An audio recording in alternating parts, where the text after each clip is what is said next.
बिहार के एक बार फिर से देश के नंबर 1 पहुंचा हुए। जब ये कहते हैं बिहारी, इसके पीछे इनकी क्या थिंकिंग है? ये गाली है नीचे दिखाने के लिए। टीचर्स की जो क्वालिटी है वो बद से बदतर हो चुकी है। बिहार को बनाया नहीं जा रहा है। सिस्टमेटिक अटैक हुआ है बिहार के छात्रों पे। जाति के नाम पे फिजिकल वायलेंस हो रहा है। बिहार को एक लेबर सरप्लस स्टेट बना दिया गया है, जहां से चीप रेट में आपको मजदूर मिलते रहेंगे। सामाजिक बंटवारा और जातिवाद हो रहा है सर। और वही बात वोट चोरी में हो रहा है। Privatisation of education. सर आपका नेट JRF नहीं है फिर भी आपका एडमिशन हो जाएगा। क्यों? क्योंकि आप RSS में हो। सावरकर को वीर बता रहे हैं कि फ्रीडम फाइटर थे। पेपर बिहार में लीक हो जा रहा था। जब अपने हक की आवाज उठा रहे हैं तो लाठियां खाने को नहीं मिलता है। मेरा भाई IIT दिल्ली में PhD कर रहा है। उसके किसी दोस्तों को पता चल गया, एक से दोस्ती तोड़ दिया सर। क्यों? क्योंकि तुम IIT कैसे पहुंच गए? तुम छोटे जात के हो। ये रियलिटी है सर। HIV एड्स बहुत ज्यादा बिहार में प्रेवलेंट है, जिसकी रिपोर्ट्स तक बनाना गवर्नमेंट इम्पोर्टेंट नहीं समझती है।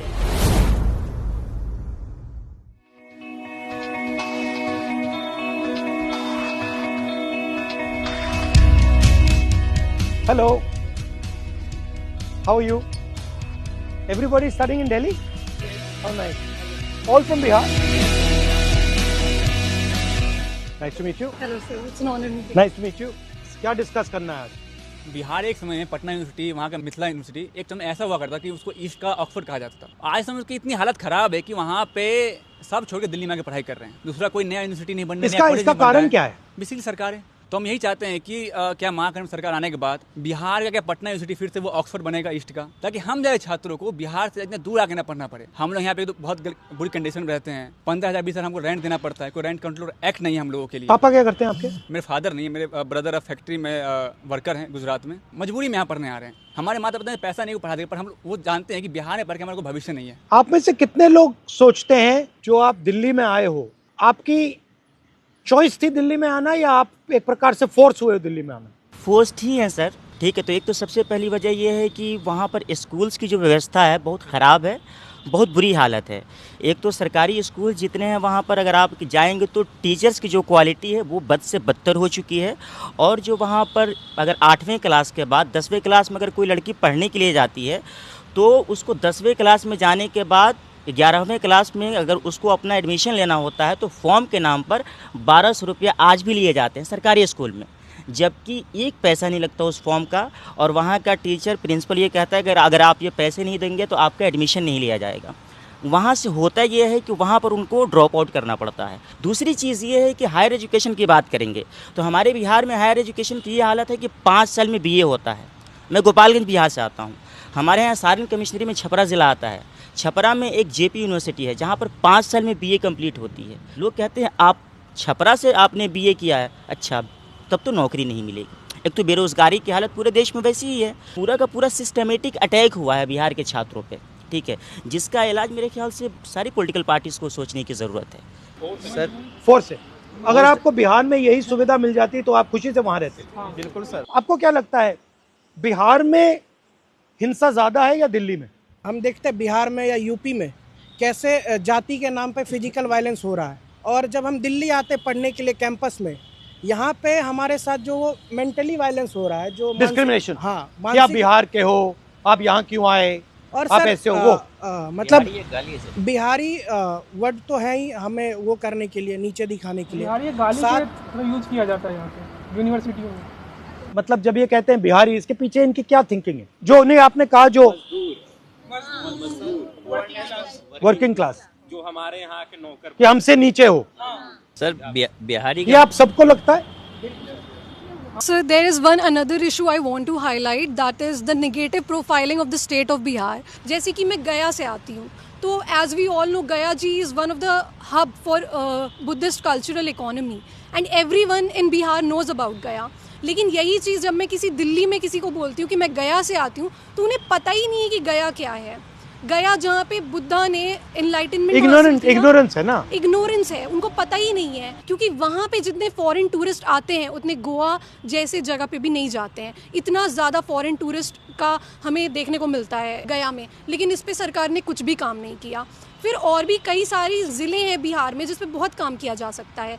भागलपुर का सिल्क इतना फेमस है, मुजफ्फरपुर की लीची इतनी फेमस है, लेकिन वहाँ पे इंडस्ट्री सेटअप ही नहीं किए जा रहे।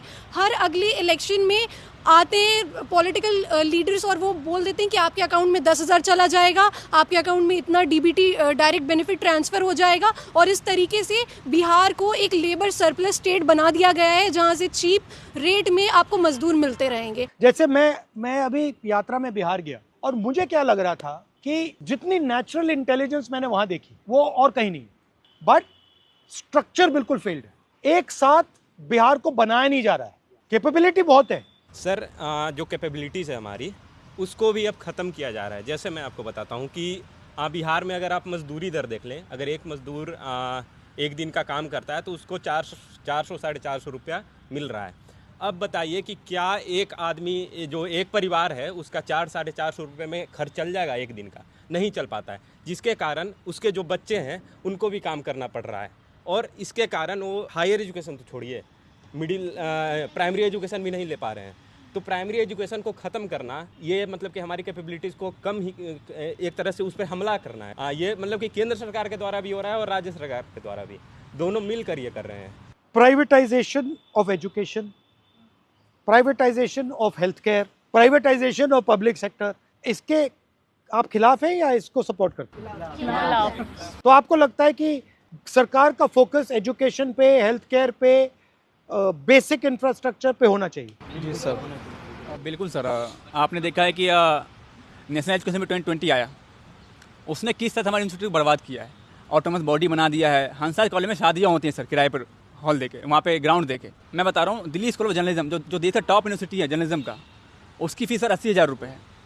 इसी साल CUT के अंदर सर एक OBC समाज का व्यक्ति बच्चा जो एंट्रेंस क्लियर कर लेता है CUT का, बट पैसे के कारण केवल एडमिशन नहीं ले पाया। जर्नलिस्ट बनने का मैं सपना उसको छोड़ना पड़ा, और ये प्राइवेटाइजेशन के कारण लगातार हर साल हम लोगों का 5,000-6,000 फीस बढ़ जा रहा है। सर मैं पहला बैच हूँ NEP का, न्यू एजुकेशन पॉलिसी का।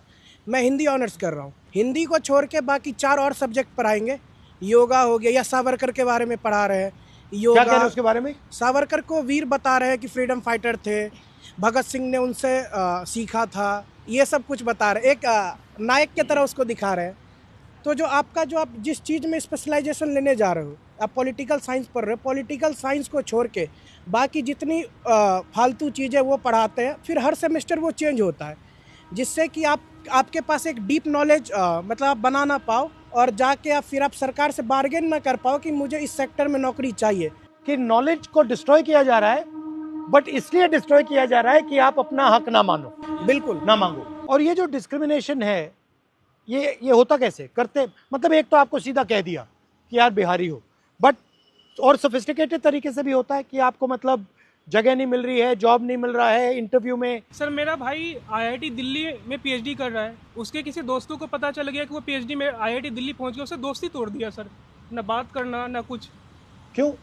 क्योंकि तुम IIT कैसे पहुंच गए, तुम छोटे जात के हो, ये रियलिटी है sir. Sir in fact sir PhD में सीट कम हो रहा है, कुछ ही समुदाय का सर एडमिशन हो रहा है, क्योंकि वो RSS से नाम पहले आ जाता है सर। आपका सर नेट नहीं है, JRF नहीं है, फिर भी एडमिशन होगा, क्योंकि ये आपको लग रहा है ना कि RSS में से पूरा कैप्चर हो गया है? सर पूरा सर आपका नेट JRF नहीं है, फिर भी आपका एडमिशन हो जाएगा। क्यों? क्योंकि आप RSS में हो। सर एक मेरा इशू था, जैसे कि हमने कास्ट डिस्क्रिमिनेशन पे बात किया, वाई नॉट की जो माइनॉरिटी डिस्क्रिमिनेशन खास करके मुस्लिम का हो रहा है सर, वो भी तो देखा जाए। बताओ कितने ज़्यादा एट्रोसिटीज़ हो रहे हैं, मॉब लिंच हो रहे हैं। अब बिहार में आप देखिए, जब से NDA की अभी सरकार थी ही, अब फिर से आई है, तो उसमें सर हमेशा मॉब लिंच होते जा रहा है। इवन आप पूरे कंट्री में देख सकते हैं सर कितनी ज़्यादा मॉब लिंच हो रही है। हमेशा डर रहता है कि कब हम पे क्या हो जाए, कब बाहर हम निकल रहे हैं, ट्रेन में भी जाते हैं सर डर लगता है कि अगर कोई किसी को पता चले कि मुस्लिम है तो क्या हो जाएगा। हम एज ए स्टूडेंट जो दिक्कतें हमें हो रही है सर, ये हम बता नहीं सकते। बिहारी और दूसरा सबसे बड़ी बात मुस्लिम। मुझे लगता है बिहार की प्रॉब्लम जो है उनकी इंटरनल प्रॉब्लम है, असमानता जो सबसे बड़ी प्रॉब्लम है, जो जाति व्यवस्था है, और उस पर तो ही बात नहीं करना चाहता। मैं आपसे सहमत हूँ, वो तो बिल्कुल सही कह रही है, बट करें क्या? बेसिकली उन्हें ऐसा सिस्टम अपनाना पड़ेगा कि जो समानता इस्टेब्लिश हो सकती है, और जो भी चीजें मिल रही है वो सब तक मिले, क्योंकि आप उन्हें इजीली दूर नहीं कर सकते जाति व्यवस्था। तो अगर तो ऊंची जाति वाला शोषण कर रहा है ना, तो नीची जाति वाला वो शोषण सह रहा है। वो मान रहा है कि मैं इससे कमजोर हूँ और मेरा तो काम ही यही है है थी इनके साथ, मतलब थी इनके घर पे सफाई करना या फिर इनसे दबते रहना, मेरा काम ये है। तो आप दोनों तो दिमाग में बैठा हुआ है, ये दोनों थी प्रॉब्लम जो सॉल्व कर सकता है वो एक अच्छा शिक्षक कर सकता है। बिहारी की मेंटालिटी बदलना जरूरी है। सर मैं यूपीएससी एस्पायरेंट हूँ सर, और जिस बिहार ने सब कुछ दुनिया को इतना कुछ दिया, आज बिहार में कुछ नहीं है सर। उसका अगर 2-3 रीजन देखते हैं तो 2-3 रीजन निकल के आता है। सबसे पहले वो इसी तरह राजनीतिक में भ्रष्टाचार हो रहा है, सामाजिक बंटवारा और जातिवाद हो रहा है सर। उसके बाद शिक्षा की बदहाली हो रही है, उसके बाद ढांचागत विकास की कमी है। तो शिक्षा की बदहाली ऐसा है कि सर हम यूपीएससी का तैयारी कर रहे हैं, पेपर बिहार में लीक हो जा रहा होता है। जब अपने हक की आवाज़ उठा रहे हैं तो लाठियाँ खाने को मिलता है। तो इस तरह से हम लोग यहाँ पे 15,000 20,000 रुपये खर्चा कर रहे हैं। उसके बाद परचेसिंग पावर नहीं है उतना कि आप कोचिंग संस्था ले सकते हैं। एजुकेशन में सर हाईएस्ट जीएसटी है sir, second highest GST 18% GST है। अगर 18% जीएसटी और इनकम टैक्स हटा दिया जाए तो 90 रुपये में लोग कर लेंगे। हर घर में शिक्षा जला देंगे।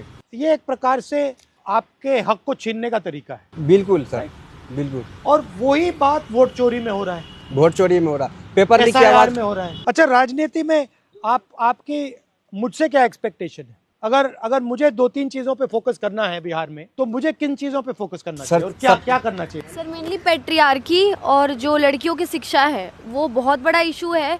क्योंकि जैसे देखा जाता है कि गांव से जब लड़कियां बाहर पढ़ने के लिए आती है, सबसे पहले तो पैसे की बात आ जाती है कि पैसे लग जाएंगे। तो पैसे क्यों ना लड़की में तो नहीं लगाएंगे, लड़कों में लगाएंगे बेसिकली। और दूसरी बात ये है कि यहाँ पे रहने का खर्च इतना है ना। हॉस्टल हमारे कॉलेज में नहीं है, हॉस्टल है 5 रूम है जिसमें एक रूम में 5 लड़कियाँ रहती हैं। तो आप 5 लोगों के साथ रह के कैसे पढ़ाई कर सकते हो? अभी हमारे कॉलेज में, मैं अम्बेडकर यूनिवर्सिटी से हूँ, रेखा गुप्ता जी आई थी एक बिल्डिंग का उद्घाटन करने के लिए, लेकिन उनको एक बार भी नहीं लगा कि गर्ल्स हॉस्टल में जाके गर्ल्स वॉशरूम में देखें कि कंडीशन क्या है। हम फोर्स देके हम बाहर रहेंगे कुछ फ्लैट लेके या पीजी लेके, तो फैमिलीज ये सोचती है कि इतना खर्च करने से अच्छा है कि लड़कियों का एजुकेशन रोक दिया जाए। और हम सर बहुत प्रिविलेज्ड है कि यहाँ पे आकर के पढ़ रहे हैं, बट जो मेजॉरिटी है आज भी जो चाइल्ड मैरिज है वो बहुत प्रिविलेंट है बिहार में। अगर हम मेन मुद्दे की बात करें बिहार में काम करने के लिए, तो 3 चीज़ें बहुत प्रिविलेंट है जो सबने बोला, education, employment and hospitals. Delhi hospitals, health care, या क्योंकि वहाँ पर अगर आप हॉस्पिटल्स की हालत देखेंगे ना, दिल्ली में एक सरकारी बहुत बेकार क्लिनिक भी उससे लाख गुना अच्छा है। सिरिंज नहीं है, सिरिंज एक दूसरे से लगा दिए जाते हैं, जिसमें HIV एड्स बहुत ज़्यादा बिहार में प्रिवलेंट है, जिसकी रिपोर्ट्स तक बनाना गवर्नमेंट इम्पॉर्टेंट नहीं समझती है। आपका सबसे अच्छा काम मुझे वोटिंग का लगा था, वोट चोरी का, one of the best work. Vote चोरी के मुद्दे को सबसे ज्यादा गरीब लोग उठा रहे थे सर, उनका नाम सबसे ज्यादा काटा गया है बड़ी मात्रा में। एग्जैक्टली। अच्छा, जो नाम काटे गए हैं, दलित, OBC, माइनॉरिटी एंड EBC इलाकों में ज्यादा काटे, जैसे कोसी डिवीजन है सर, उसमें ज्यादा काटे गए नाम। बट एनीवे, थैंक यू, आप लोग आए, very nice to meet you. आप बिहार का लैंग्वेज कैसे लगा? थोड़ा मुझे थोड़ी मदद करनी पड़ेगी। हमारे बिहार के भाई बहन रौरा के छठ के हार्दिक बधाई। रौरा के छठ के हार्दिक बधाई। रौरा सबके मिल के बिहार के अस्मिता के वापस लावे के बाद बिहार के एक बार फिर से देश के नंबर 1 पे पहुँचावे के। देश के नंबर 1 पहुँचावे। Thank you.